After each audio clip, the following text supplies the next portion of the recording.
Anaïsa Capellini, le président américain, a reçu son homologue colombien hier à la Maison-Blanche. Des mois de menaces et d'insultes. La rencontre, là, s'est plutôt bien passée. Gustavo Petro a échappé au destin de Nicolás Maduro, finalement. Oui, il semblerait. Pourtant, il était bien l'une des cibles de Donald Trump qui le menaçait encore il y a quelques semaines. Vous vous rappelez, il lui disait de faire gaffe à ses fesses au moment de l'enlèvement de Nicolás Maduro en lui disant entre les lignes qu'il allait suivre le même chemin. Et bien là, non, la rencontre a été un succès. Un 9 sur 10 pour reprendre les mots du président colombien Gustavo Petro.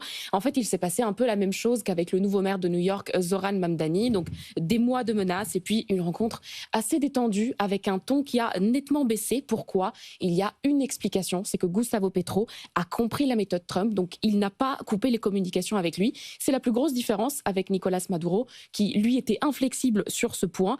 En fait, il faut comprendre qu'avec le président américain, rien n'est définitif. Donc, il insulte, il menace, il fait monter la pression, mais après, derrière, il est toujours prêt à négocier pour un deal. Donc, il faut laisser la porte ouverte à la négociation. C'est exactement ce qu'a fait Gustavo Petro. Négociation sur quoi ? Ils ont parlé de quoi ? Ils ont parlé de drogue surtout, c'était le grand sujet, c'est le grand sujet de tension entre les deux pays. Vous savez que Donald Trump accuse Gustavo Petro d'être à la tête d'un cartel et de favoriser le trafic de drogue vers les États-Unis. Le président colombien, lui, évidemment, s'en défend. Pourtant, pour apaiser Donald Trump sur ce sujet, hier, il est arrivé à la Maison-Blanche avec une sorte de cadeau. Il avait fait extrader dans la nuit un leader, un grand baron de la drogue, Pipe Touloua. Donc, c'est envoyer un message à Donald Trump. Je suis prêt à travailler sur ce sujet-là, sur ce sujet de la drogue. Donc, on ne pouvait pas vraiment espérer un accord concret. Il n'y a pas d'accord signé entre les deux pays parce que le ton était monté trop haut. Mais là, c'est le premier pas d'une distension. Donc, on commence à renouer le dialogue et après, les accords viendront. Mais alors, qu'est-ce qui va se passer ensuite entre les deux pays ?